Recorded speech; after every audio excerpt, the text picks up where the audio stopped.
couple of minutes to go to the restroom, just raise your hand and I will let you know that it's okay to go. And I'll call out your name so our secretary that's recording the minutes can note so you're not, so you don't miss one of the questions.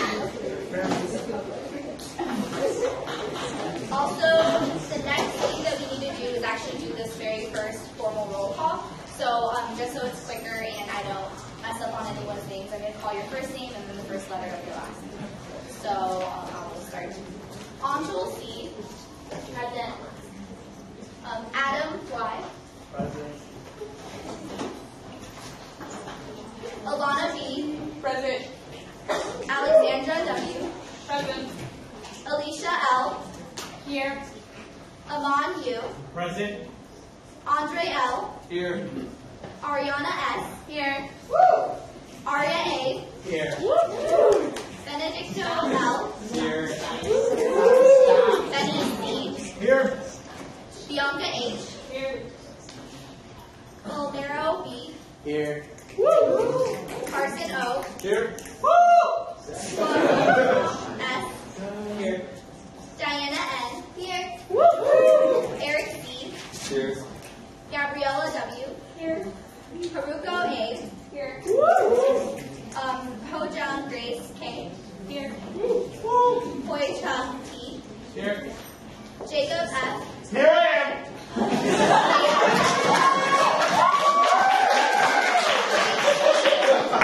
JC. Here. J. W. Here. G. Hearn B. Here. Juan N. Or Juan N. Independent. J-U-A-N. Nava. So we'll all together that. Karthik P. Here. Kathy T. Present. Kyle E. Here. Lavanya J. Here.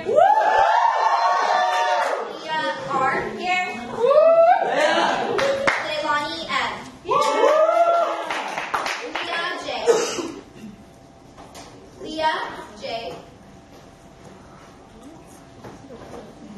Miriam N. Matthew H. Here. Melissa H. Here. Michael C. Here. Milad R.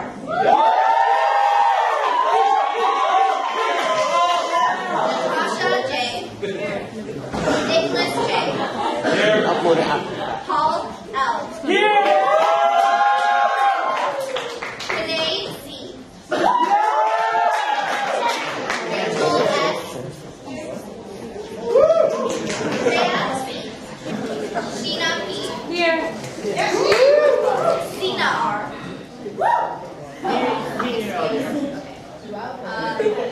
Suwon K.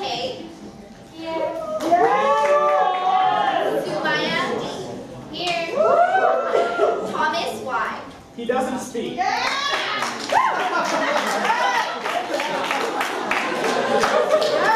Renee R.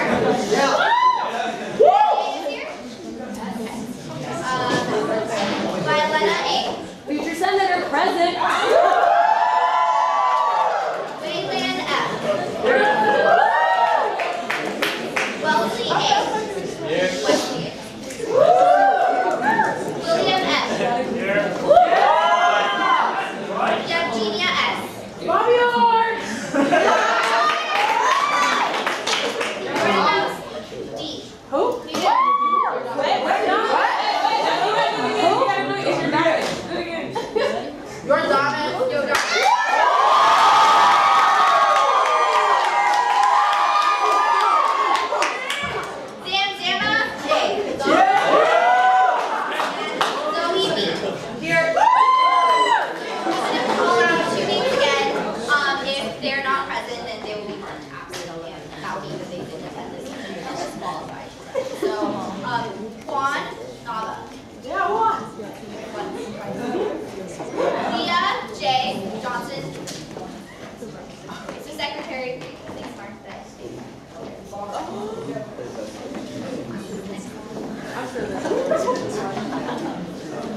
Just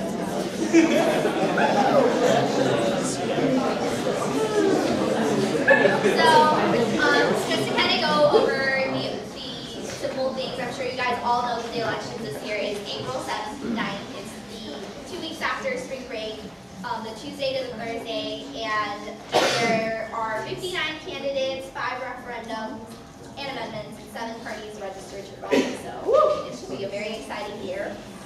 So what is expected of candidates? I'm sure you guys all know that you are going to be stepping into really important positions, whether it's a senator position or an executive officer position. So please keep that in mind, that this is the responsibility that you're taking up.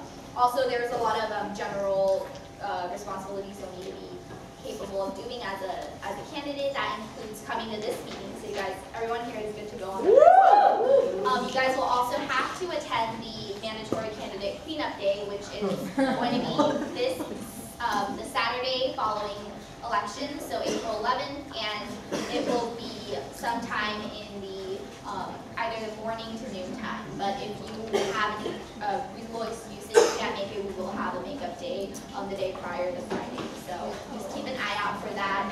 Grayson, the chair, will be sending out the phone regarding that.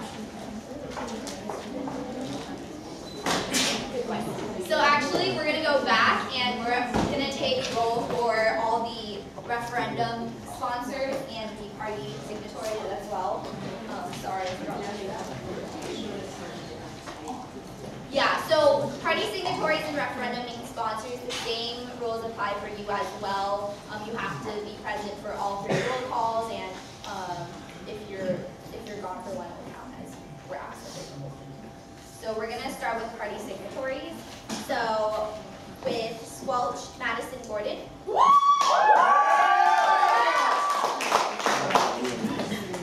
Spencer Pritchard Hauser.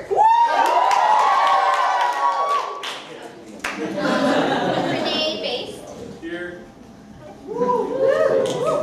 Bianca Hudley Dapp. Here. Yeah. Oh, Bianca? Here. Okay, so during the break, can you come up because we actually need you to sign something. Okay. I'll just verify. And then Austin Pritzcat, co-op. And Nicholas LeGrand Jabber with the Golden Bear Party. Running is just an independent now. Independent? Okay.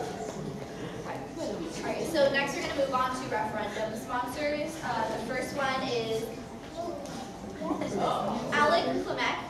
Here. With the Constitutional Carries. Madison Gordon with the Wellness. Jenny, there's something. Yes. You missed our Did we miss a party? Yeah. Those were Student action, Emily Chen.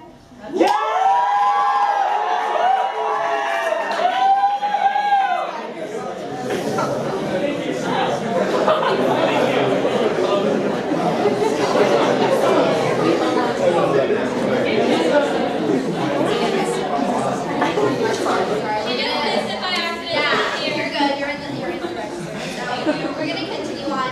Madison Gordon with the Wellness Sphere. Justin Kong with Blue Referendum Fee.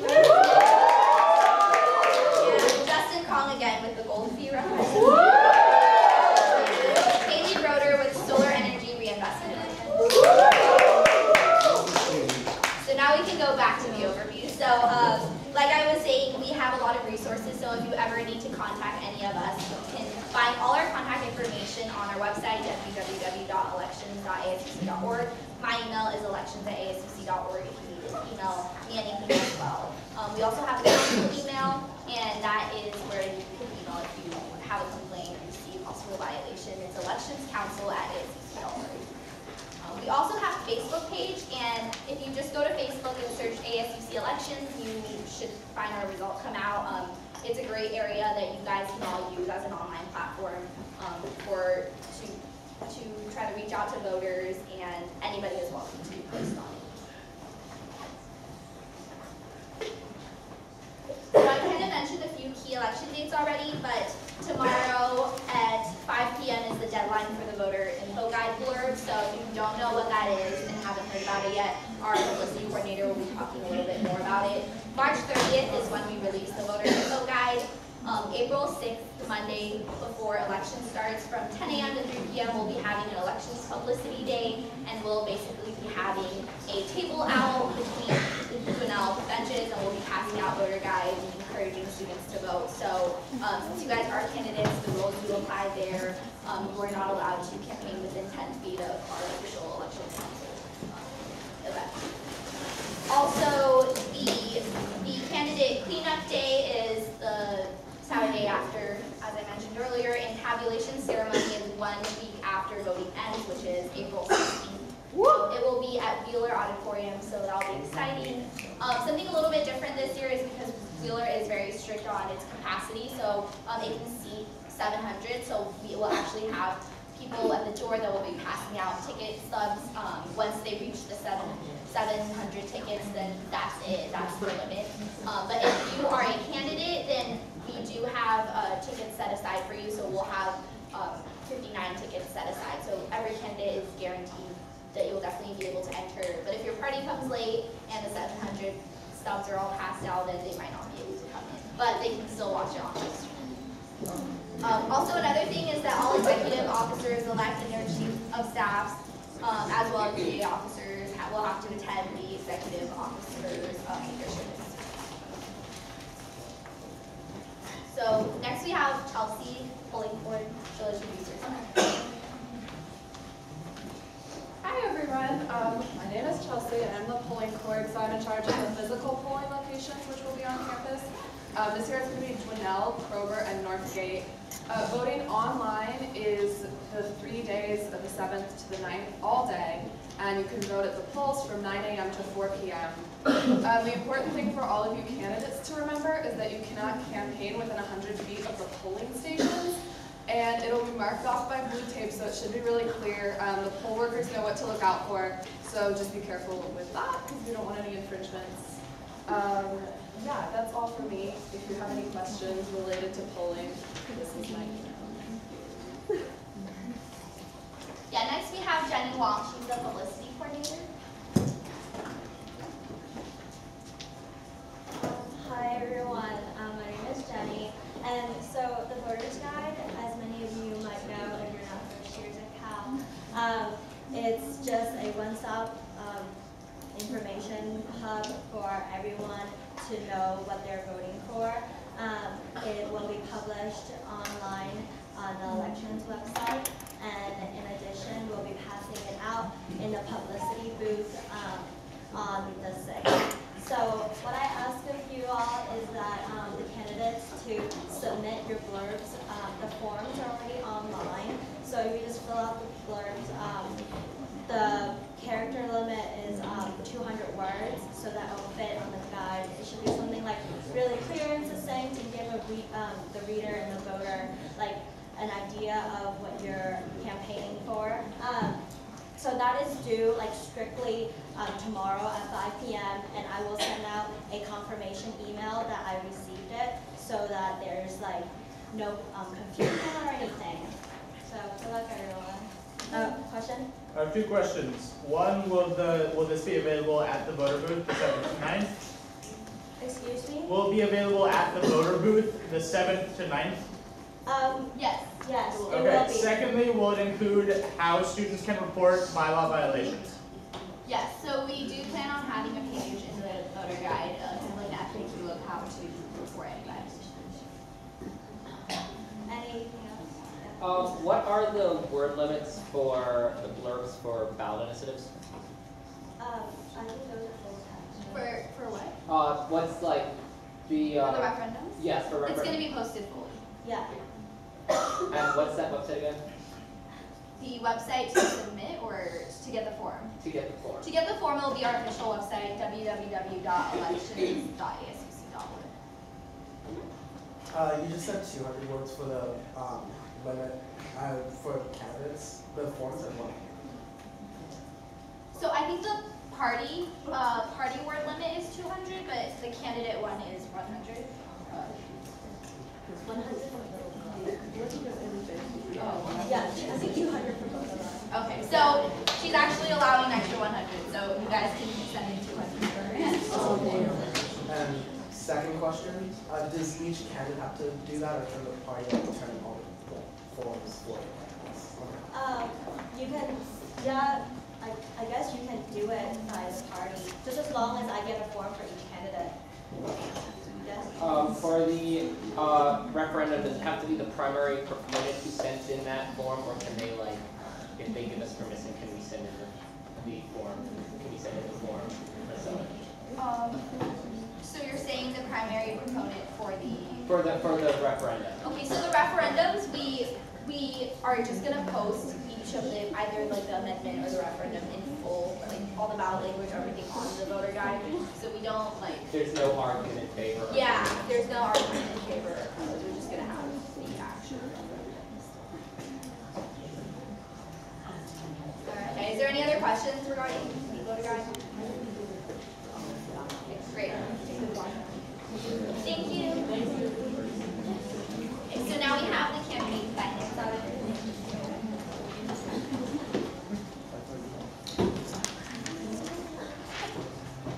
All right, what's up, guys?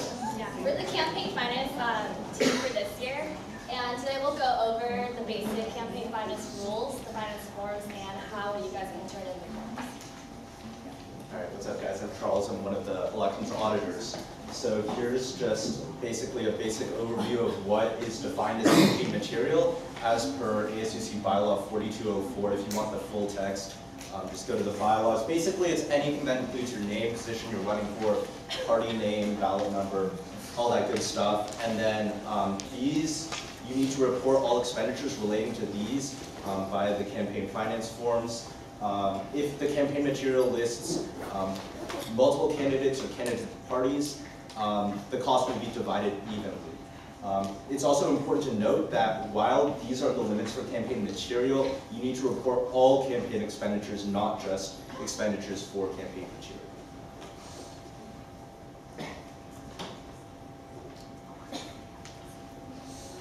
Okay, great. Hi everyone, my name is Eileen. I'm another auditor. So this slide is a short slide, but it's also the most important. Don't go over this expenditure these listed numbers. So for each party, you're limited to $2,625, and for executive candidate, you get $1,000, and for senators, you get $200. So we'll be auditing that and making sure that no one goes over the budget. Yeah. Again, 2 questions. 1, what is the referendum spending limit? So we are not setting a referendum spending. Okay. And 2, the spending needs to be reported if it just says vote on such and such referendum rather than vote one way or another. Are you saying that is that allowed or? No, does it still have to be reported? For referendums? Yes. I mean, we encourage you to submit an expenditure form, but like there's no spending limit, so like you don't have to. Thank you. Hi, I'm Yvonne. I'm another auditor. Is that a decision to not have a spending cap on the referendum? There's no ability to enforce it. There's nothing that we can do to penalize it, and we didn't want to make it a disqualification for going over because there will be so many stakeholders in. So like if one group goes over the spending limit, we didn't want to disqualify it for all the groups that might have been stakeholders in the referendum. We really wanted to, but we couldn't think of a logical way to enforce it. Thank you. For the campaign expenditures, is that limited to just tangibles or also like social media platforms? So social media will only count if you purchase an ad on Facebook, and you'll have to submit like a receipt for that. But just social media like status, like comments, won't go towards your like limit. Okay, thank you. Okay, so I'm Yvonne, I'm another auditor as well. So for the capital expenditures forms, you guys have to submit them 24 hours from when it occurred, and they have to be stapled with a receipt and a copy of the campaign material that you got with it. Source of funding forms, you have to submit them for every registered party, and they have to be stapled and documented as well. The forms are available on elections.asuc.org, and you have to submit all the forms to the lead server. And also for any candidates who've had expenses or expenditures before this mandatory meeting, you guys have to submit them to us within 24 hours after this meeting. Let's say a donation, when do I have to, like from my PAC, when do I have to report it? Let's say I'm running as a candidate. So like, yeah, so donations, I guess like ones that you receive, donations you also have to turn in within 24 hours, but make sure it's for, like related to elections, and not the ones that you like receive beforehand. So do individual campaigns and independent candidates not have to submit source of funding forms? Yeah, it's only every registered party. Yeah, raise them high, guys. Raise them high. I'm pretty sure the bylaws say that it's anything before this meeting is 48 hours from this meeting. And not 24. That's right. That's correct. After this meeting. Okay, so you guys have 48 hours. I mean, well, it'll be 24 from now. Yeah, 24 hours within this meeting. Does that make sense? I thought it says 48 within the day. Is that not what it says? Sorry, I mean, I might be remembering it wrong. I'm not looking at it. Yeah, it's 24. Yeah. I just want to clarify if independent candidates have to submit source of funding forms. I think he just asked that. You said. Yeah. So yeah? Yeah. All right. Do website domain names go towards website domain names?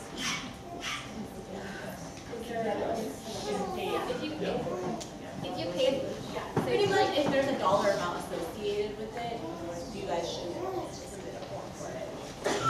Any other? Yeah, at the back. Yeah. So to clarify from my earlier question, independent campaigns do have to submit source of funding forms. Yeah. Yes. Okay. Thank you. Any more? So I think that the clarification on the bylaw piece, it is 48 hours if it's been distributed before, but it's within 24 hours if it's going out. So it's like I'm looking at 4204 4.1. Sorry, it's like being technical, but I think it is actually 48 hours.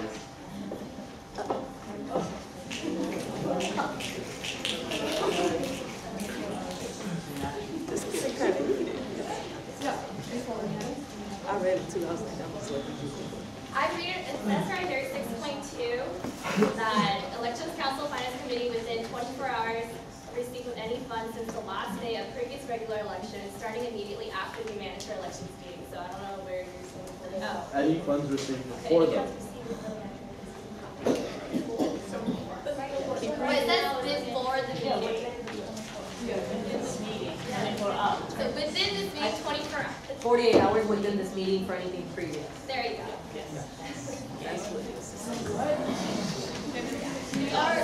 Okay, any expenditures that occurred before this meeting, submit them within 24 hours. No, After 48 hours of this. After the meeting. Yeah, I'm sorry, it's kind of badly worded, but it is within, so after this meeting, you have 24 hours to submit it, right? Yes. So you have a date to submit any expenditures that are made prior to this meeting.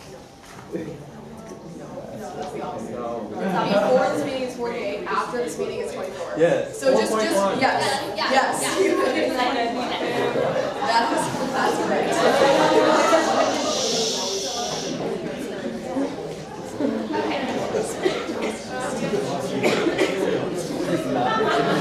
Yeah, is there another more questions? Yeah. Yeah, can I go to the bathroom, please? You can go to the bathroom and we will record it in the minutes, but just so you know, we're having a break. Okay, right? I feel like super soon though. Yeah, after they go, it's a break. Yes, for complete clarity, can we have one person please explain clearly what the timeline is for when expenses must be reported? Okay. So all expenditures made prior to this meeting, you have to submit it within 48 hours. So technically, so now 24 hours after this meeting. But any expenditures made after this meeting, you have to submit it within 24 hours of dissemination. Does that make sense? Yes. Okay, Okay, so if you have any more questions and anything is unclear, you're more than welcome to come to our office hours on Thursday, on March 19th from 3 to 4 at 217 Worcester, or on April 2nd, which is after spring break. Time and location is to be determined, so check our elections website for the update. Or you can go to our elections website, our campaign finance, FAQ, or you can email me at chiefauditor@ASUC.com. Okay, so what's ahead is we're going to have a 15-minute break right after we finish talking, and it's going to be drawing ballot numbers after that, party filing, slated lists, anything after that. So if you need to make any last-minute changes, come to us right now during this break. And if you want to read the details. Yeah, we had a couple of candidates who added current titles and things like that. That's permitted, so take a look at your ballot name and make sure that that's what you want on the ballot. So, for example, ASUC, so titles, for example, current ASUC senator is permitted if you want that, the current ASUC So come up and make sure that you add those things that you want on the ballot. Yeah, so just to clarify, if you're currently holding an ASUC office, you may add this line that says, membership in this office under your name on the ballot, but you need to come to us and tell us before this 15-minute break ends. Also, if we had talked to you prior saying you should come up to us, you should also come up to us and speak to us. And that is not it. Okay, so we will go into break right now at 8:22, and please be back in your seats by 8:37.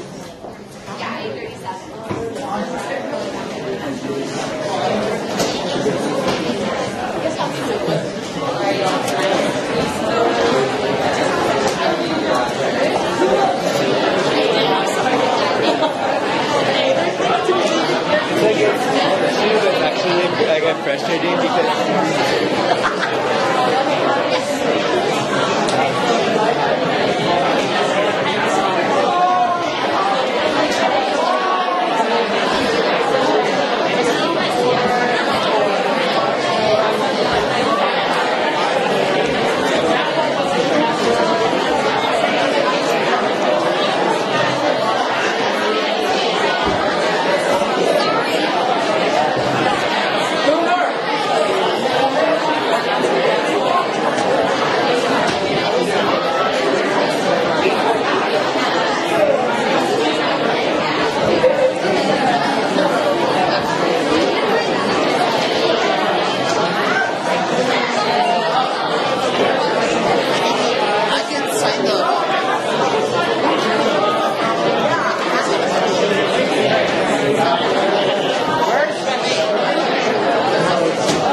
Okay.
I tripped on it. Here, this one. This one. So bad. Wait. This one. Parking lot. Wait, have you done this one? Jellyfish. Oh yeah, no, I got hella. Big jellyfish.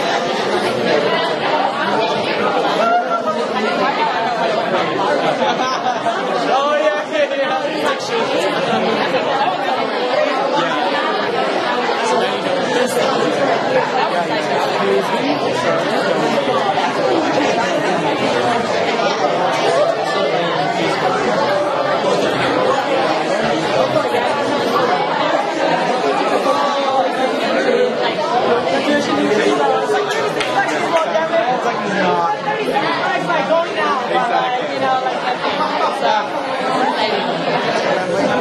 Look at that handsome little baby.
Because it's taking a lot longer than 15 minutes, and we need to speed this up.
the only endorsements which shall be allowed on the ballot are elected, appointed, and stipended positions. Second, okay.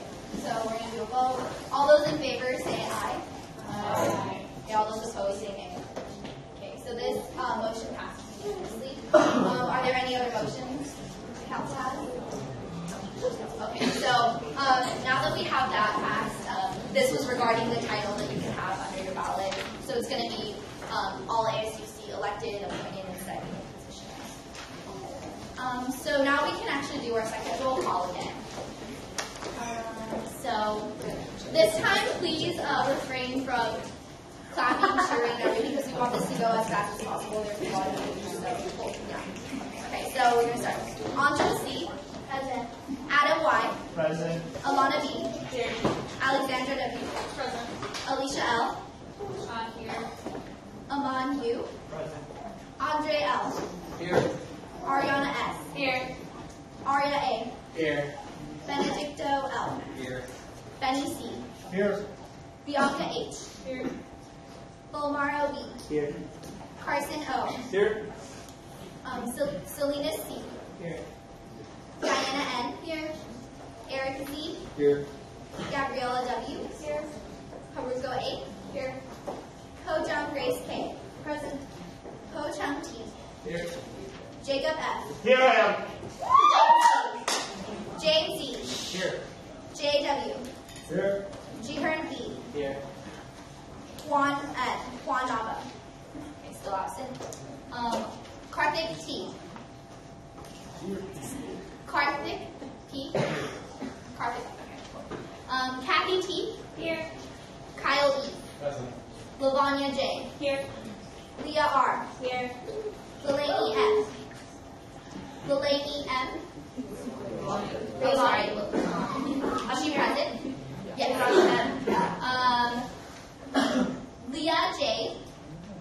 Leah Johnson. Still absent. Miriam N. Here. Matthew H. Here. Melissa H. Here.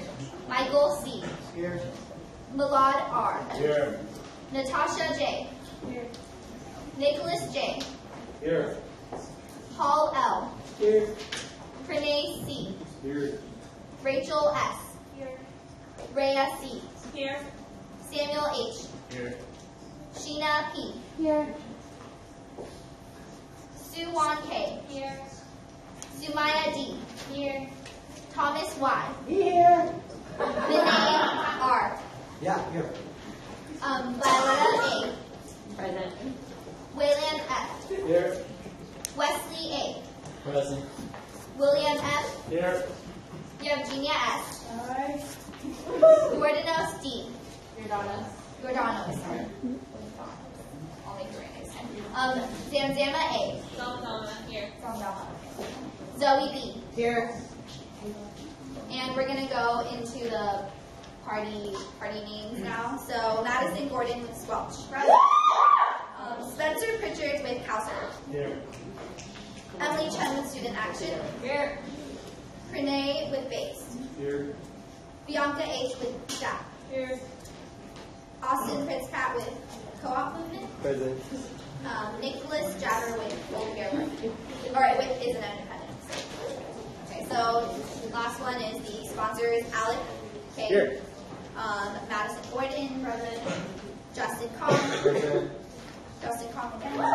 Haley Lee.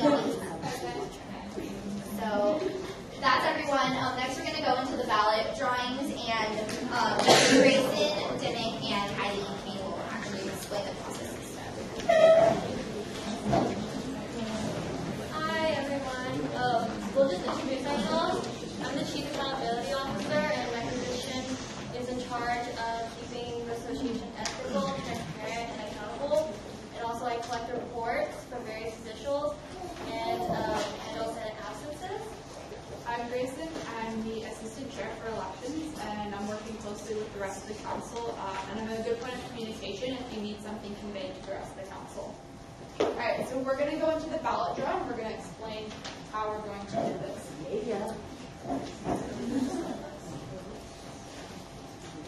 All right. So first, we're going to the entire process, and then we'll do the draw. So first for executive candidates, all names of candidates who will be running will be pulled from will be called. We are calling all candidates and all parties in the order that we received your paperwork, that it was filed electronically, just for reference. So a number will be drawn at random from a container. This number shall be read out loud and recorded as the official ballot number for the candidate. The order of drawing will be president, EVP, EAVP, AAVP, and student advocate. Half the ballots will be printed according to this order, and the other half of the ballots will be printed according have the order reversed. There you go. For Senate candidates, independent candidates shall receive top ballot positions. Each independent candidate's name shall be read separately, and the number corresponding to his or her ballot position shall be drawn at random from the container. This number shall be read out loud and recorded as the official ballot number. The names of each party running candidates for Senate shall be called out. Each party name shall be read separately, and the number corresponding to its ballot position shall be drawn at random from a container. This number shall be read out loud and recorded as the official ballot number. The order in which the Senate candidate's name shall appear within a party shall be determined by the party signatory, and they already sent it to us. Half of the ballots will be printed according to this order, and the other half of the ballots shall have the order of the party reversed, and the candidates within each party shall also be reversed. Okay, so we have one other important clarification for this year before we go into the actual ballot draw. We came up with a numbering scheme that's a little bit different this year, but it's to allow for some gaps if there was someone who was absent. So we are basically presidential candidates will be starting at number 11 through 19, EVP 21 through 29, EAVP 31 through 39, AAVP 41 through 49. You guys get the gist. Student advocate 51 through 59. And then all the parties, each party will have 100 slot. So first, the independent senators will have 101 through 199. Then the first party drawn, who receives the first position, will have the 200s. All of their candidates will be slated 201, 202, 203, and so on. Next party will be in the 300s. That's the way that it will be ordered this year, and that's how the numbers will reflect. So I think with that, unless there's any questions, we're ready to go to the ballot draw. All right. So you want to come over here? Yeah.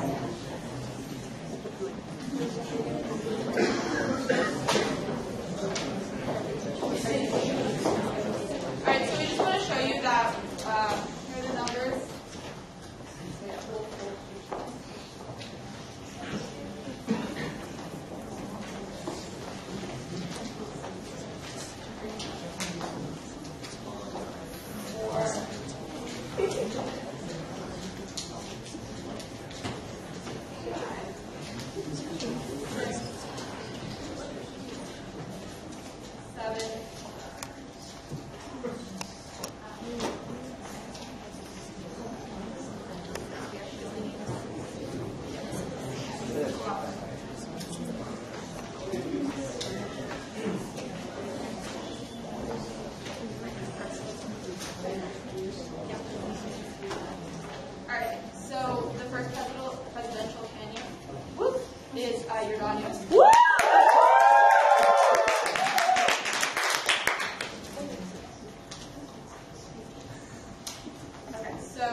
number 32.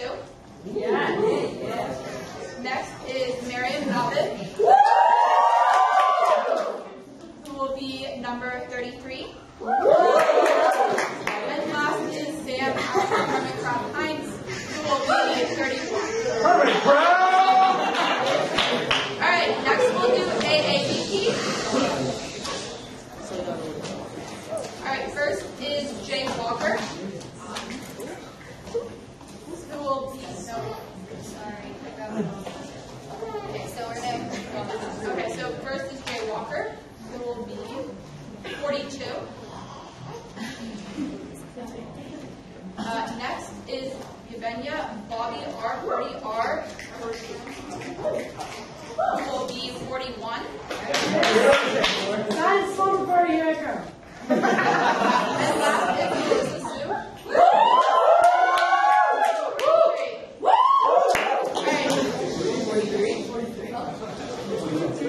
Yeah. Last is, next for the executive positions, the student advocate. So there are only, there's two.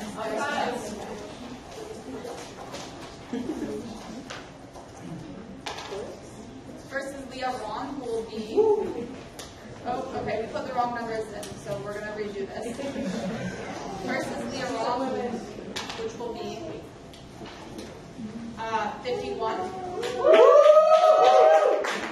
Which means that Bianca Huntley Ortega will be 52. Next, we move on to the independent senators. There are 5 independent senators. So the first independent Senator John will be Matt Holzer, who will be number 104 on the ballot.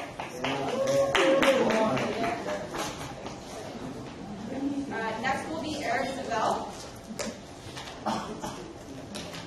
who will be 101 on the ballot.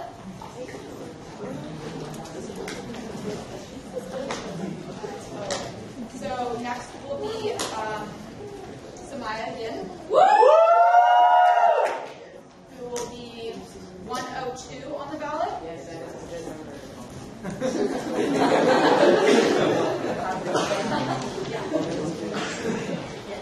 Okay. Yeah, so 103, I don't know what your name will be. Selena C will be one. I'm so sorry. It's called demo, but okay, thank you. But I sometimes go by the office. Alright, so now we'll be drawing parties. So there's 6 parties. Okay, there's 6 parties. After I pull the party's number, I will then read all of your slate, your senatorial slate's number in order based on the numbering that we received from your party chair. So the first to be drawn will be Squelch.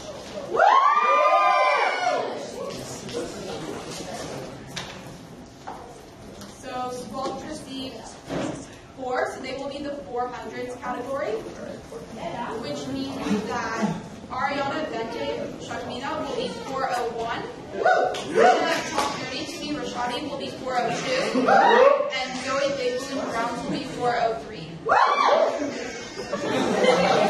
Alright, the next party to be called will be Calcer.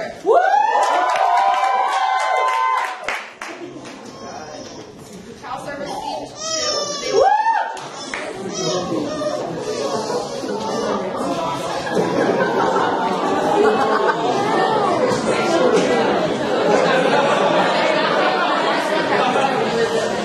Alright, so I'll now read out Counselor's slate. Benedict will be 201. There is a full slate of 15 people, so let's refrain from cheering, please. Tran will be 202. Gabby will be 203. Aria will be 204. Kyle will be 205. Anshal will be 206. Haruko 207. West 208. Jayhern will be 209. Hoover 210. Alana 211. Waylon 212. Rhea 213. Diana 214. Violetta 215. Get it. All right. The next party to be called will be Student Action. Student Action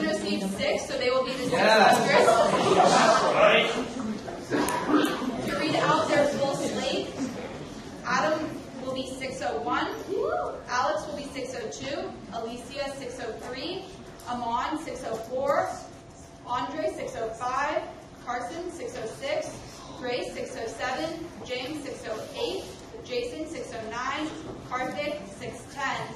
Leilani, 611. Rachel, 612. Swan, 613. Will, 614. And Zazmara? I'm sorry, 615. Zamzama, okay. Thank you. Our next party to be called will be Base. But Base is not running any Senate slots. So, Base, so they're not running any Senate.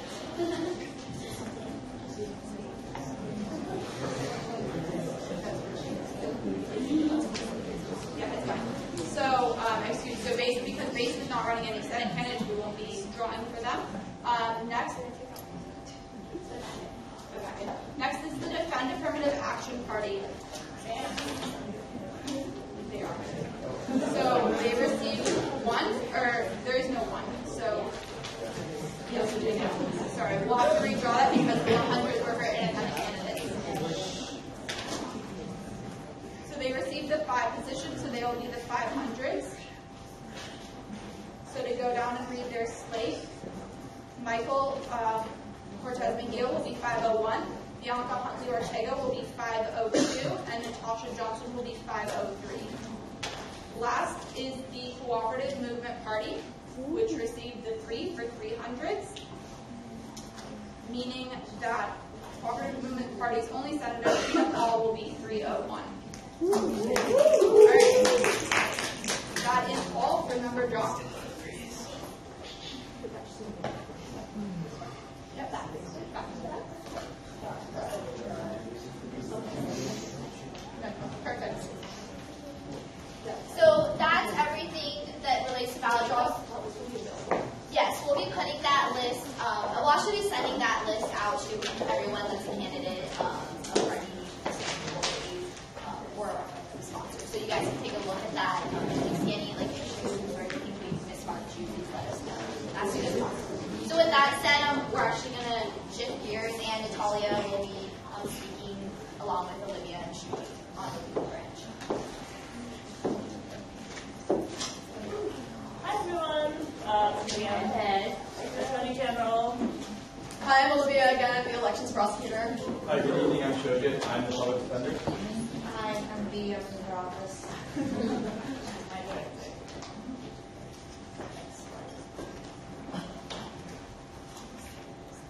Okay, so we're going to be going over all the bylaws. So there are 2 key methods to refer to the bylaws during the elections process. One is you can go on ASUC.org/central drive, and there's a subfolder called Governing Documents, and you can click on 4,000 elections. Alternatively, you can go on to elections.asuc.org, and there's a tab at the top of the page called Bylaws, and so that will redirect you to the same bylaws as well.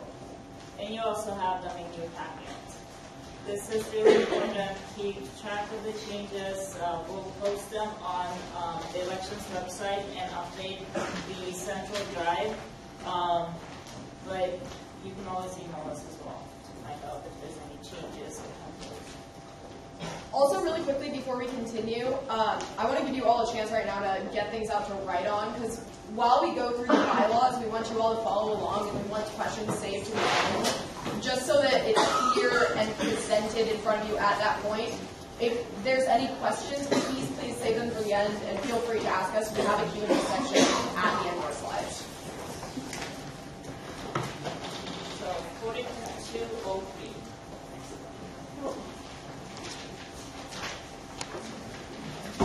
So we put up this section of establishment to let you know why it is important.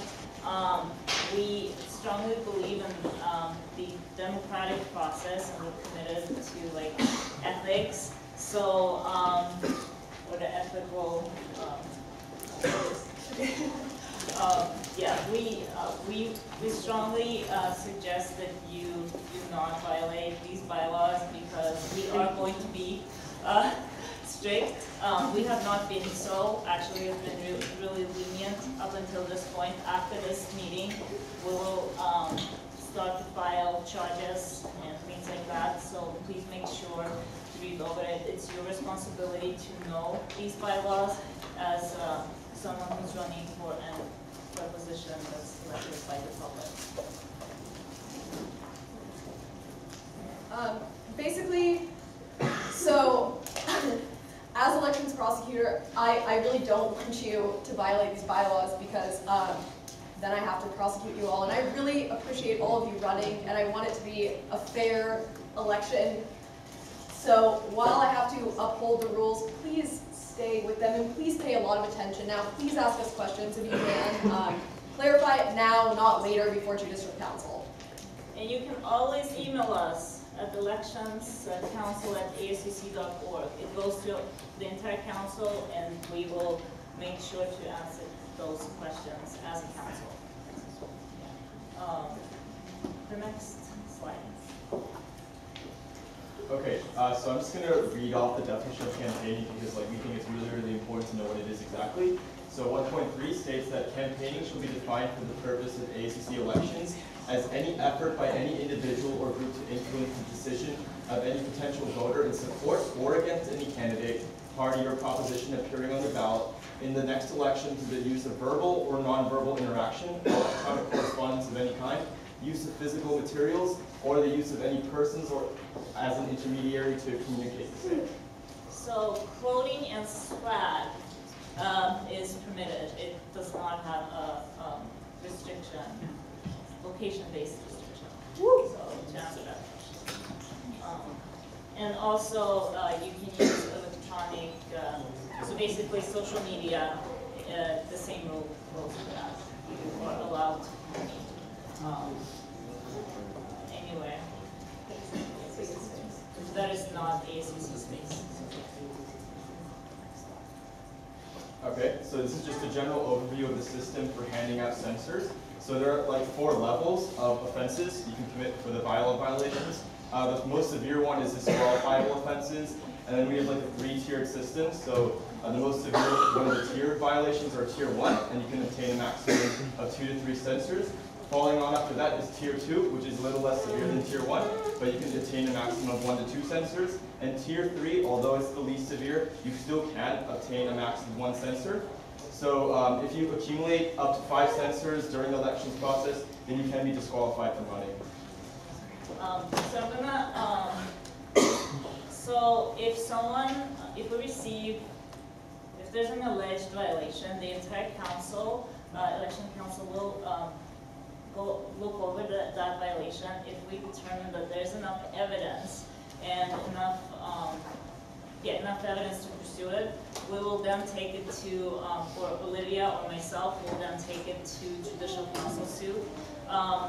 This does not prevent anyone else within the association or the public to file suit. So just keep that in mind. Okay, so there are 3 types of disqualifiable offenses. Remember, that's the most severe type of offense. 2.1 states that you can't really interfere with the proper tallying of votes.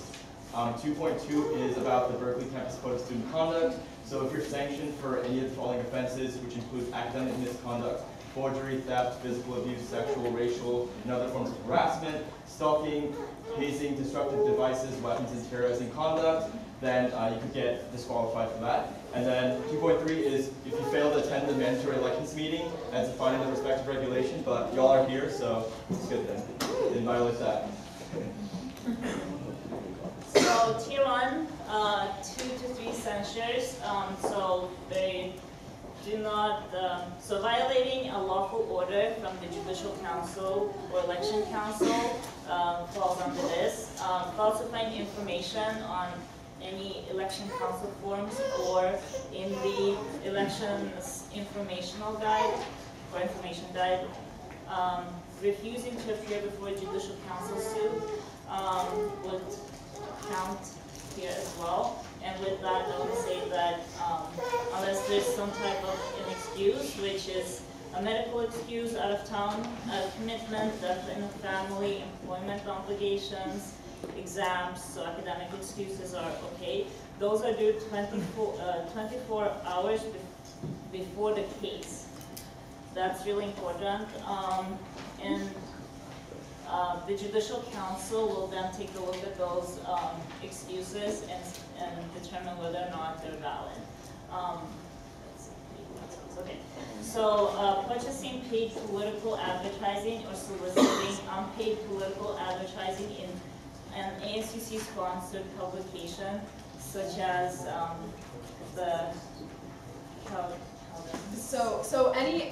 the way that we see this is like if it's coming from an ASUC organization. So something like Caliber would be kind of off limits, Heuristic Squelch, the CalDev Smartass, BCRs, the California Patriot. Those are sort of what we're talking about. The Daily Cal is not ASUC sponsored. They're a separate organization, so they're allowed to run sort of endorse. Well, yeah, they're allowed to endorse and run things accordingly. But yeah, we make sure to not solicit any advertising in these magazines. So the next one, 3.6, is using ASUC authority, facilities, funds, or resources, including ASUC student union buildings or resources for campaign purposes. The use of ASUC authority includes but not limited to any action which would reasonably suggest that the association is taking a stance on or participating in a campaign, with the exception of Senate, who can endorse constitutional amendments. The use of ASUC facilities includes but not limited to their use for long-term or bulk storage of campaign material and the use for meeting-related campaign or parties. So last year we had a party store their campaign materials, flyers down in Hearst Gym, the area where they have, and that's prohibited also in Hearst Gym where you have the clubs and organizations, please don't, or Senate Lounge, don't do it. ASUC facilities, it's Hearst, it's Anahead, MLK, a couple of them. MLK and the SLC. And then knowingly and actively campaigning within 100 feet of the polls. And they're all, Jenny does it and her team, they do a really good job marking them out. So I don't want anyone to walk around with a campaign sign and there's tape, because last year someone actually did that and there was a picture. We will file. Okay. So threatening witnesses who are subpoenaed to in front of the Judicial Council for hearing is not permitted. Obstructing an investigation done by the council. Exceeding campaign finance spending as defined in the bylaw 4202, the campaign finance bylaw, or misrepresenting of funding sources, failing to report sources of funding, and failure to report expenditures. I want to make a really important point here. Last year, there was a candidate who exceeded their campaign spending, and it was a Senate candidate, by $12. Yeah. $12 does not seem like a big number. However, the percentage is important. It was about 6%, which is more than 5%. And we find that statistically significant, so we will file and we will make that claim. So make sure that you calculate or submit all that paperwork on time, and don't misrepresent anything, because we will check. This year, our teams are actually going to help Tina and her teams to look over the receipts and funding sources of all kinds, and donations, things like that. Sorry. Okay, placing any campaign literatures on university property within the grounds of residence halls, residence dining commons. This shall include but not limited to indoors, outdoors, waste receptacles, trees, public bulletin boards, and any other spaces where public posting is prohibited by the university. This does not prohibit the posting of literature inside the room, including the windows or on personal bulletin boards, provided that you have permission from the residents within that door.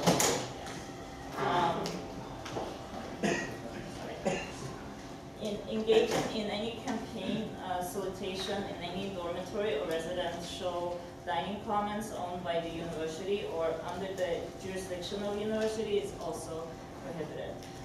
We have teams who are actively going and talking to like arrays, we're talking to management and things, we're putting flyers in there. So last year a couple of people did campaign within like dining hall and things like that. I was one of the witnesses for that and took pictures.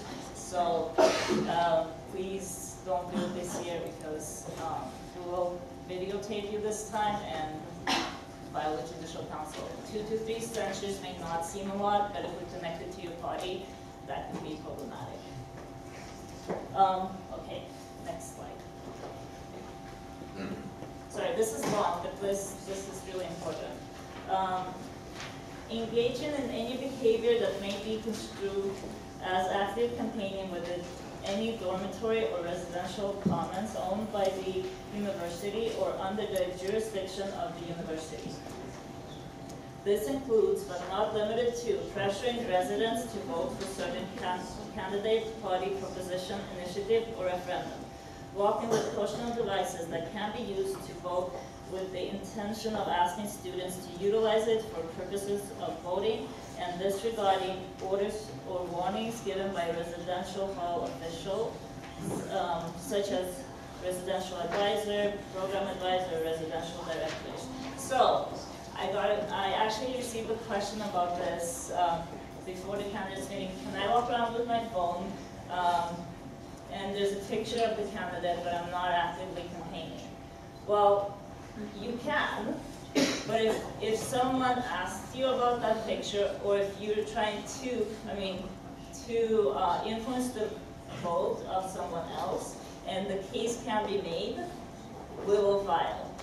Because if there's enough evidence that you're actively campaigning within those, within dining halls or residential commons, and also this includes UC Village, because UC Village is university, it's for grads, undergrads, student parents, it's UC Village, it's like a residential hall, but for grads, yeah. Thanks. Actually, no, can you go back, sorry. Falsely claiming past or current positions, titles, membership, award, or other affiliations with an individual, group, organization, or party. When deemed applicable, membership shall be defined as being a member in good standing. Past membership, affiliation, etc. must be noted as such. So you can claim that you are the president of the Pirate Party in 2015. If you, or 2014.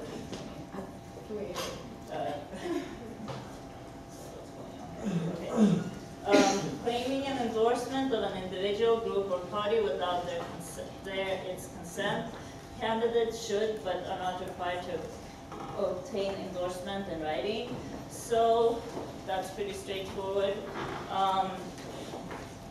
So 3.16 is in any way encouraging, permitting, or persuading the University of California, UC Regents, or any subordinate unit thereof to in any way promote or discourage the election of any candidate or party in any ASUC elections. Candidates, parties, or agents thereof who discover such illegal endorsements must immediately notify the election council. I'm going to stop there. So, in the past, you could notify me. As the Attorney General, I would take that and I would look at it. This year, please notify the entire council. We will not take an action unless it's going to the entire council. I mean, if I see it, I will probably forward it. But I will tell you to send that email because we need a record of it. All of us need a record of it in order for us to vote on it and make it a democratic process. Okay, so that's everything for that. I'm not going to next sections. Okay, so we're moving on to tier 2 violations. So remember that you can obtain a maximum of 1 to 2 censures for this, and if you look down the list, they're primarily like structural violations that you should be aware of. So 4.1 talks about repeatedly or systematically and willfully destroying, cluttering, defacing, moving, or removing from their places posters, signs, banners, leaflets, and flyers at the ASUC, student organizations or campus units. So if you do that, it's a tier 2. 4.3 is about kind of blocking any tight space and entrance on campus, and you're inhibiting the flow of pedestrian traffic, and that'll be determined by Natalia and Olivia's teams. 4.4, so this is what kind of Chelsea talked about earlier, is if you post campaign signs, posters, or literature, or any campaigning material within 100 feet of the polling places, when the polls are open, and they're going to be marked off with tape, so just be aware of not crossing that. And then 4.5 is loitering within 100 feet of the polls, so it kind of goes hand in hand with 4.4. And then finally, 4.6 states that no candidate or agent of a candidate shall campaign to any person who is voting from within a distance of 20 feet, and this actually includes unsupervised polling stations as well. So yeah, online. All right, moving on to tier 3. We're saving questions till the end. Sorry for making sure that Write it down. we want to make sure that we just get through it first. Otherwise we're terrified that it's going to go on for infinity. Yeah. So for our tier 3 violations, these are our most minor, and they can result in a maximum of 1 censure, but they're violated all the time. So please pay close attention, because 1 censure isn't a big deal, but 4 1 censures are a big deal, and 5 is an even bigger deal. So first of all, we have the filing of the malicious charges. I love competitivity. I go to Berkeley, obviously I've been competitive throughout my life. And I welcome that you all be competitive, but please don't try and disqualify each other for things that aren't real. I think that it's not our job as an elections council to disqualify candidates. I think that it's the job of the voters. So please let us upkeep the elections, but don't turn it into a zoo of, you did this, you did that. Also remember that we too are busy students, and we will know if your charges are frivolous. We have seen enough of that. So using email lists, this is important too, using email lists. There are some things that you need to have existing with the people who are receiving it. And these are 3 things. So it has to meet 1 of these following conditions. It can meet 2. Please have it meet all 3. That'd be fantastic. So basically, the author has to have a pre-existing relationship. So what this entails is, ambiguous for a reason. Pre-existing tends to mean that you have spoken to them and would, be able to talk to them again, and there would be sort of a reasonable idea that they would know who you are if they were asked. Next, the author has to have permission from the leadership of the organization. So this would be an executive board of some sort, or not just one individual. Obviously, if the VP of the organization doesn't want the president to send it out, then the president can't send it out.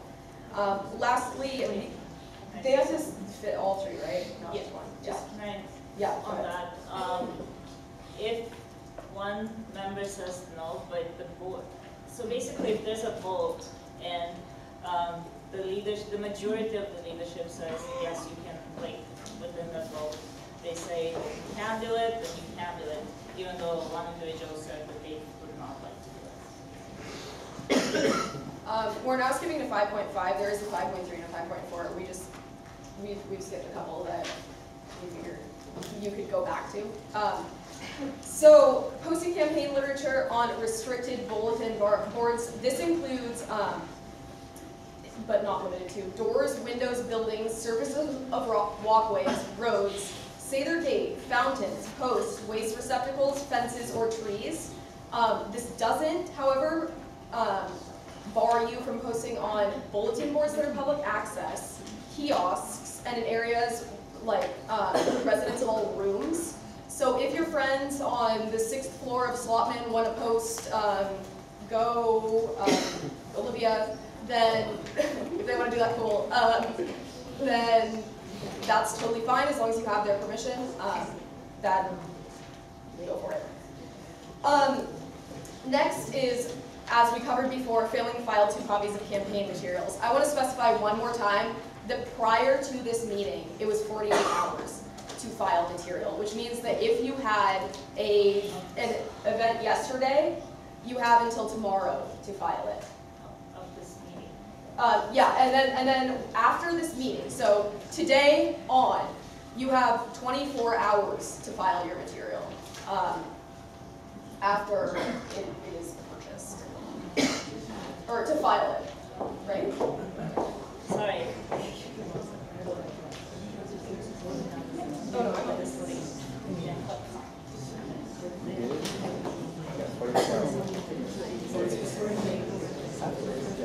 Sorry, let me clarify this. Oh, yeah, this is this is the one where we had an issue with the within 24 hours or within 48 hours. Okay, so the bylaw states that any funds received before the mandatory elections meeting must be reported within 48 hours of the meeting, so of this meeting. This is a different bylaw.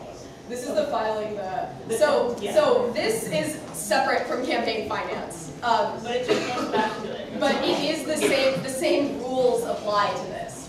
But what this is you have to turn in your campaign materials that are being disseminated. Did we include online in this? No, online.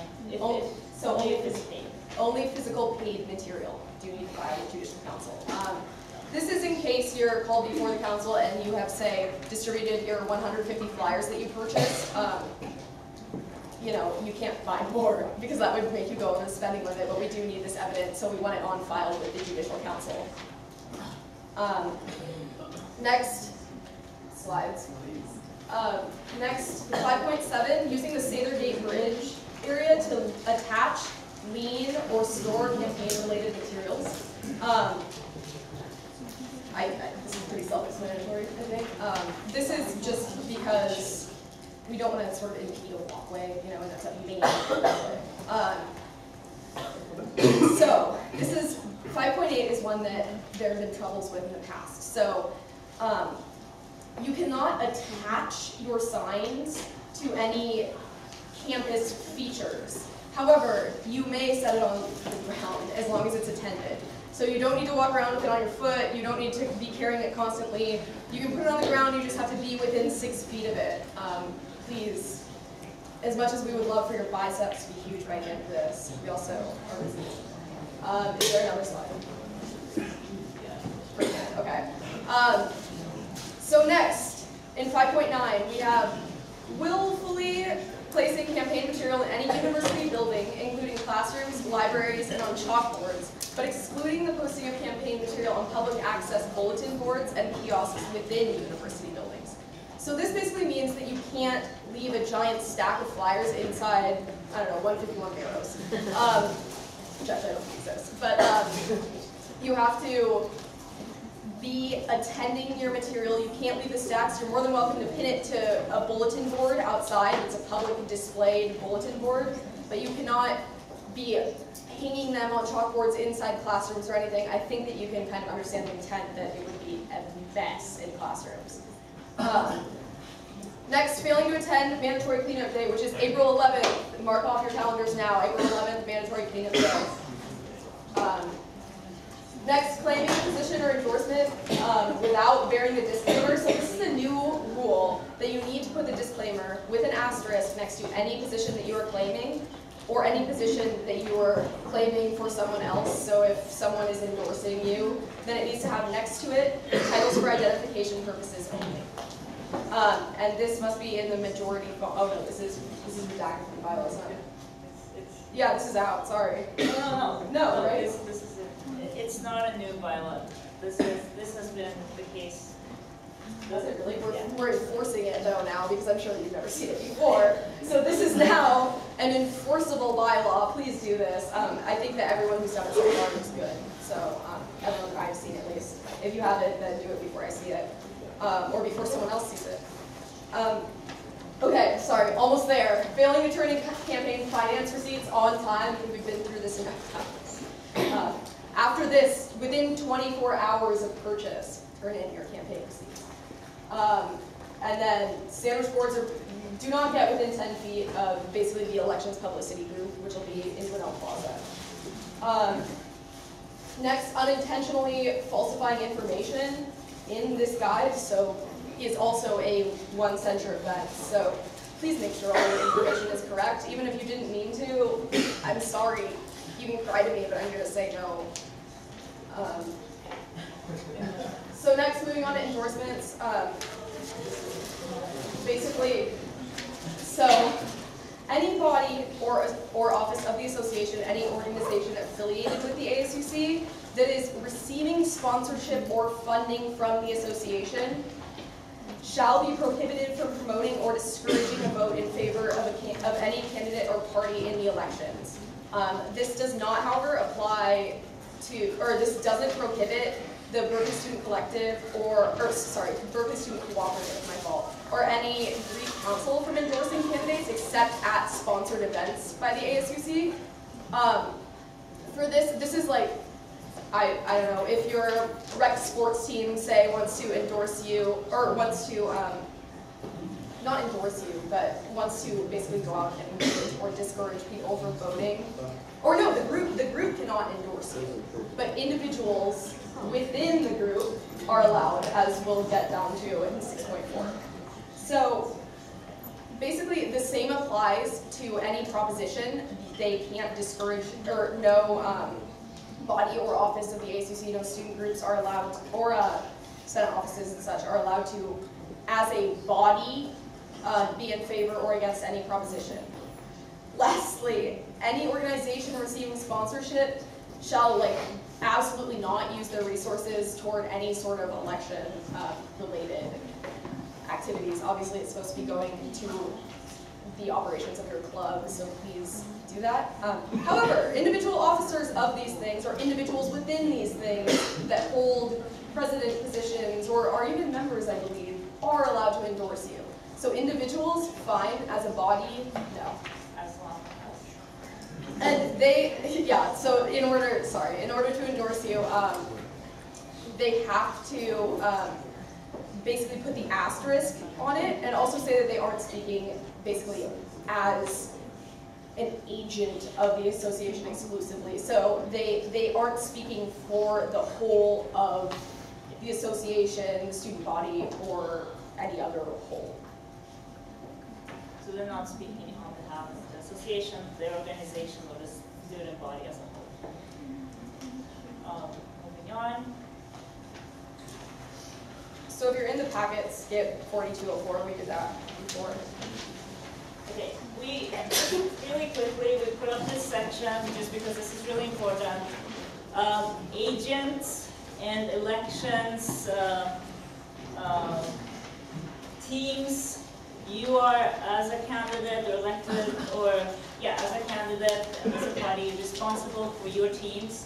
We will look for them. We will make sure if we see one of your staffers that work on your election and they somehow break one of these rules, we will file charges against you or the party. It's clear by these guilt and association under this clause what exactly how we will look at it, but basically if there's enough evidence and we know that they're working within your campaign, we will file. And again, enough evidence is the key there.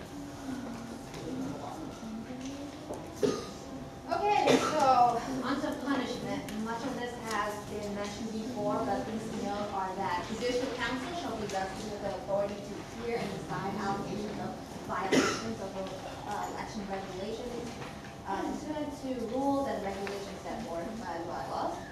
Punishment for the violations shall be in the form of disqualifications and censures. 1 to 5, so 5 censures in any one election shall result in disqualification. Let's see, and all candidates shall be warned of the consequences of these censures at the election. Finding of violations of the conduct prohibited by disqualifiable offenses relative to bylaw shall be punishable by either disqualification of censors. Disqualifications on these grounds may only occur if the conduct complained of occurred before, during, or after the tabulation of votes of elections, and shall require a finding that the offending party intended to cause harm which occurred, and the violation tier is 1 to 3.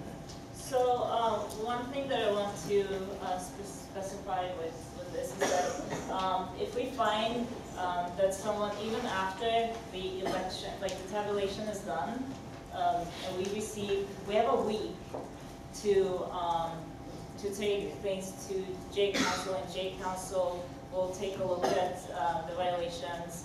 Even if you are elected, you may or may not, either be disqualified or face one of these charges. So it turns out 1, 2 to 3 censures, or your party may be able to receive those censures. I apologize, my son is 4 months old, so he's a little, I'm sorry. Moving on. Okay, so I think 2.7 and 2.8 are pretty clear. The one that I really would like us to focus on is 2.9, and that is that sanctions applied to political party shall apply in equivalent numbers of censures to every Senate and every executive candidate of the party's slate during this year's election, or that specific year's election. A sanctioned party will automatically have a number of censures equivalent to 1/2 of the censures accumulated during the previous year applied to candidates running the following academic year. So, if your party receives a censure this year, it will roll over and be applied next year, not only to the party, but to your candidates. Be really careful with this one. The numbers of censures shall be rounded up to 1 if the value is greater than 0, and less than 1 shall be rounded down to the nearest whole number if more than 1. Yes. Censure will not be carried over multiple times. Censures. Okay.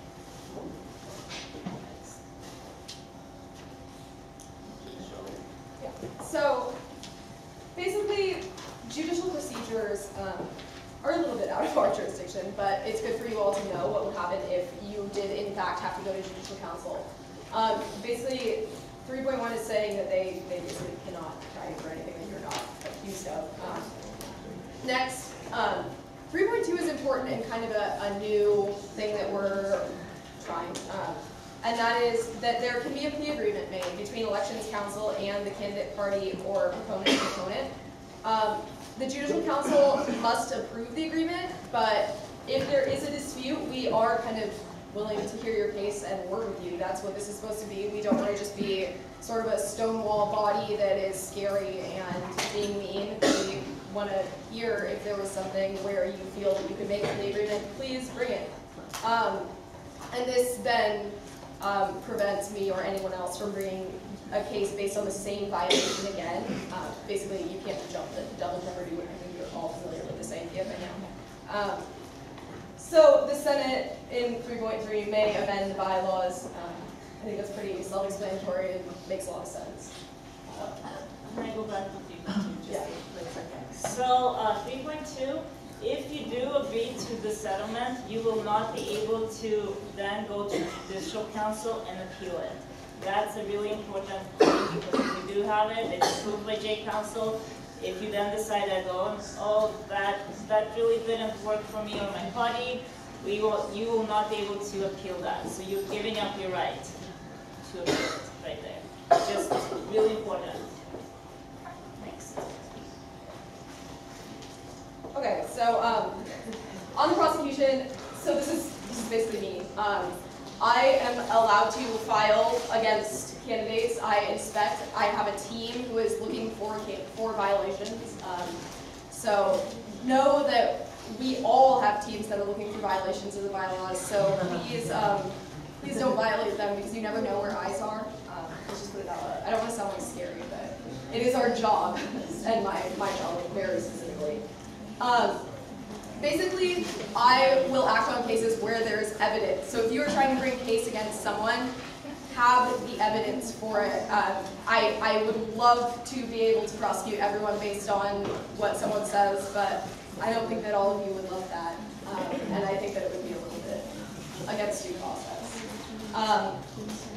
So basically, go back. I'll go back. Sorry. So importantly, I have to file the charges within 2 weeks of tabulation. So after 2 weeks of tabulations, you all are happily free. What? No, it's true. Yes. And however, the Judicial Council can't extend the deadline. So maybe not. Now we can.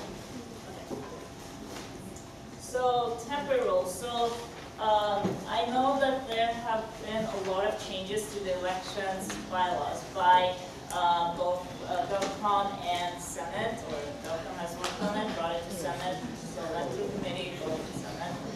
This, there's a bylaw that actually states that they cannot change anything in the elections bylaws, because if they make those changes, it will not take effect this this election season.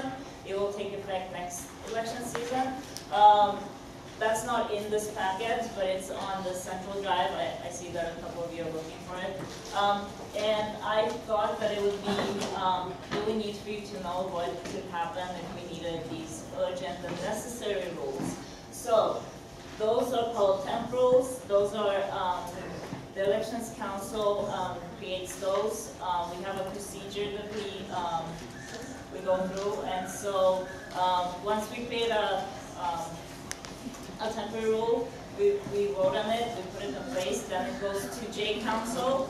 J Council certifies them or approves them, and it goes back and it's then posted publicly, and all of the candidates and the parties will be informed of the new bylaw. But here's a stressor, please, it is not my responsibility, it is your responsibility to know these bylaws, know what kind of templates we put out there. It will be public, it will be on Facebook, it will be on the Elections Council website, but it is your responsibility, not ours.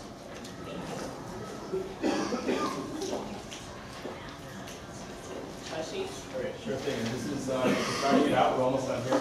But it's talking about where to find charge sheets and procedure for that. So they're filed at most 1 week after tabulations. So that's when they're filed.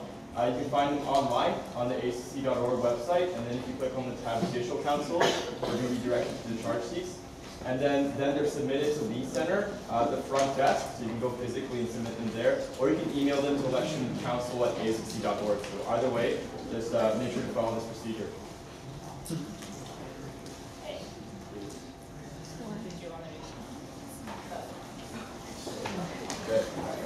Q&A. Your chance to ask us anything and everything.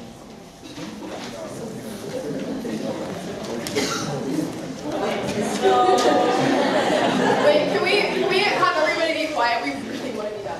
Yeah, we're almost there.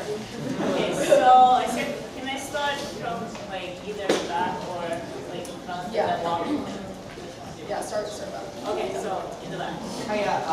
Do representatives of referenda have to be present for the cleanup day? Yes. I don't know why, but that's... Yeah. Also for the cleanup day, we will have one other session that will be a makeup time. If you can't receive that in a week or two, I will send out an email asking for your excuses if you can't make it.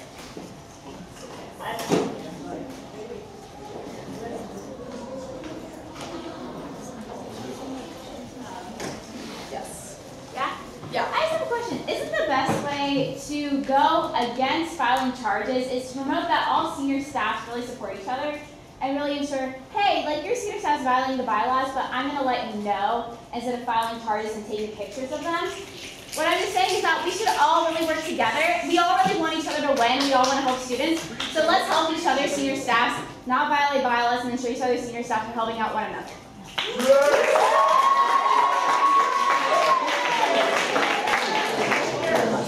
So I like that, and I think that the spirit of the bylaws, which is everybody's favorite comment ever, I think the spirit of the bylaws are really behind that, in that we want this to be an election, not a competition to try and make everyone cry. But we do want it to be fair still. Don't let that get in the way of like, please don't like spit in the face of elections. Yes. For the posting on public bulletin boards, is there the only limit would be sort of like because of your campaign spending limit. So it would be like however many you want to put up is your discretion, but that would take away from other places. Yes. Sure. Question on something that was said earlier about things for like being like a blurb in the elections guide. There's a thing, the bylaws say like the opponents are able to do that. So why wouldn't opponents be able to do that? The voter info guide is actually not specified very detailed in the bylaws, so it is up to our. But it does say that the opponents, because opponents are allowed to write something. It doesn't. If you can read out the bylaws and we can address what your concern is, but we're going to be posting the referendum language on there. So. 1.4301, 1.4. Wait. Yeah.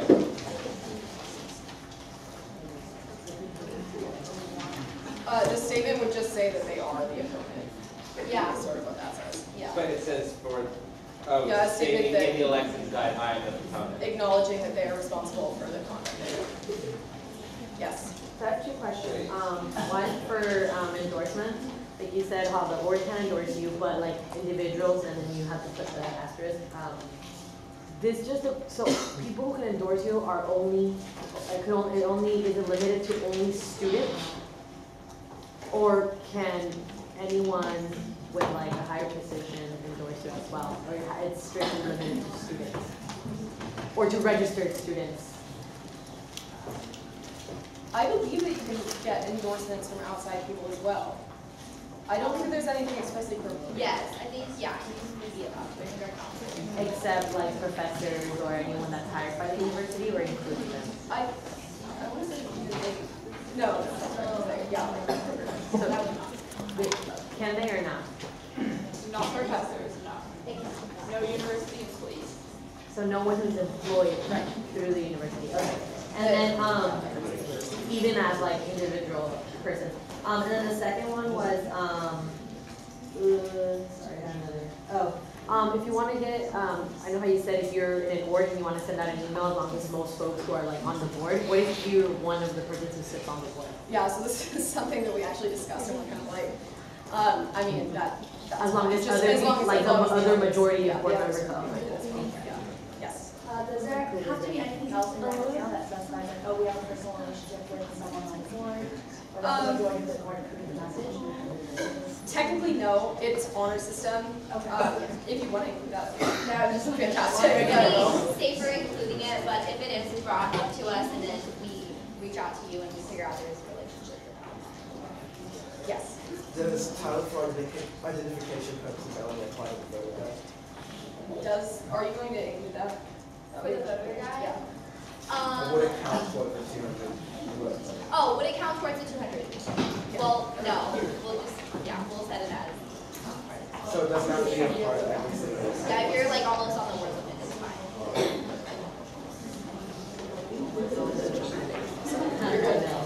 Yeah, awesome. For on page 14 for 2.9.1. Are there any parties that, I can't remember if we, in GovCom, if we added this or we're just looking at it from last year's. Are there any parties with current censures that rolled over from last year? Yes, what are they? Did we do that or not? Sorry. So did we roll over censors? I don't think we did because they just went into effect, but I'm not positive. Is that, this would be a question for the call. Or if we can just be notified if there is like public notice. There aren't, I believe there aren't any just because of when these bylaws went into effect. So yeah, there is though, we notify you, but even if there was a yes. This kind of goes off of the question earlier about endorsements from outside of like students. My understanding, and I was wondering if you could confirm this for me, is that there's nothing in our bylaws that says that professors and staff members of the university can't endorse us, but they might have policies within their own workplace policies that prevent them from doing that. So you should check with them and make sure that they know their own rules before you get into trouble. That was my understanding. I just wanted to make sure that was y'all's understanding. Yeah, that's what I think is going on as well. I want to say it might put them in kind of an iffy position, but I'm not absolutely positive. Yeah, I will look over endorsement again. Endorsement is something we don't really on. Yeah, so, thank you. Yeah. Thank you. Yes. Are professors considered like subordinate units of the University of California? Because if so, then it's like the previous question, it's covered under one of the Tier 1 violations. A unit means basically like the academic senate can't do it, but a member of the academic senate, i.e. a professor, can in their individual capacity do it. Just like the Cal Berkeley Democrats may not endorse, but the president of the Cal Berkeley Democrats may endorse. Yeah. So a professor can endorse. Oh, so they can? Can. Go ask Robert Wright. They might have rules that if they feel comfortable. And follow their own rules. Under our laws.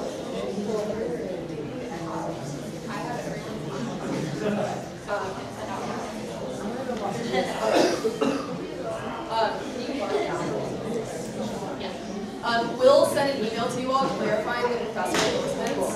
That is a really great question to raise. Aside from that, if you know how GSIs are also students? Yeah, this is a really good point. I wanna look at this. I don't just want to give you a blanket thing. It's kind of.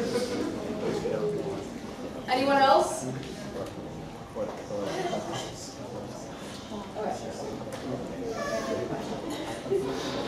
Any other questions?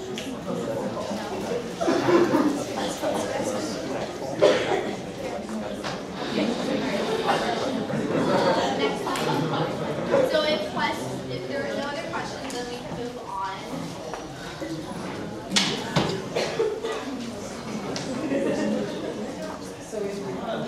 Yeah, so we have to do final roll call. If you want to go back and listen to anything that happened this meeting, again, we do have it live streamed or on the video available on our website, so you can go there and watch it again, or you can contact us with any questions. Grayson will be sending out an email tomorrow, kind of recapping all the numbers and some important information that we want to further let you know. So be on the lookout for that, and let's do the final roll call again. So let's make this fast, so please no applause or anything like that again. So, okay, we'll start now.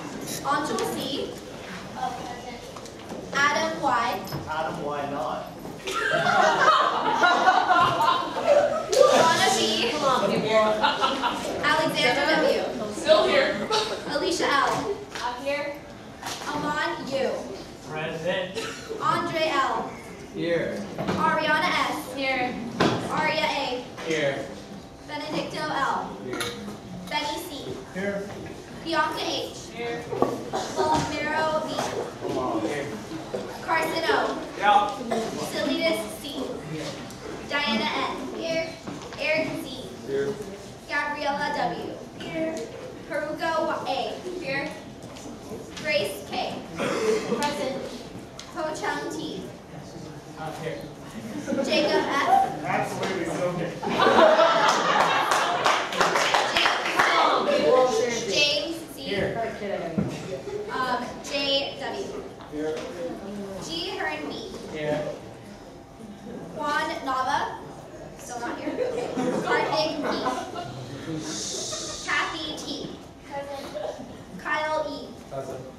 Lavanya J. Here.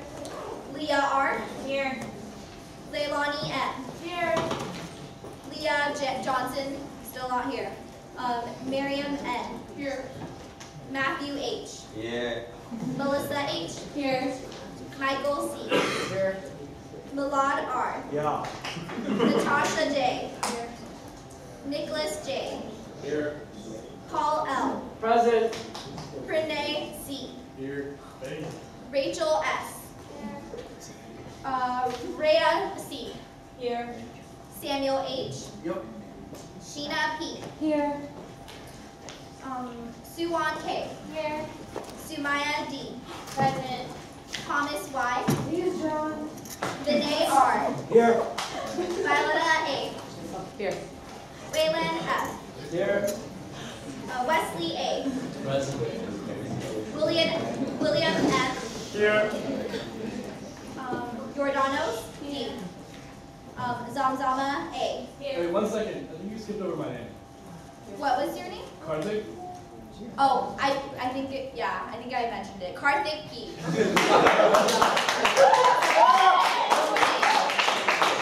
Shelby B. Here. I think you also skipped over yesterday. You did skip over you. I'm still here. He's not leaving. Virginia S. is here. So everyone is good. We're gonna go over the party again. So Madison, Madison Gordon, Spencer Pritchard, Emily Chen, Pranay, Come on, folks. Pranay, Here. Bianca H, Austin Prince Cat, Present. and that's it. So lastly, referendum sponsors, Alec Clement, Madison Gordon, Definitely here. Justin Cobb, Present. and Haley Broder. Present. Okay, so that is everything. Wait till official adjournment, unless you want to be absent.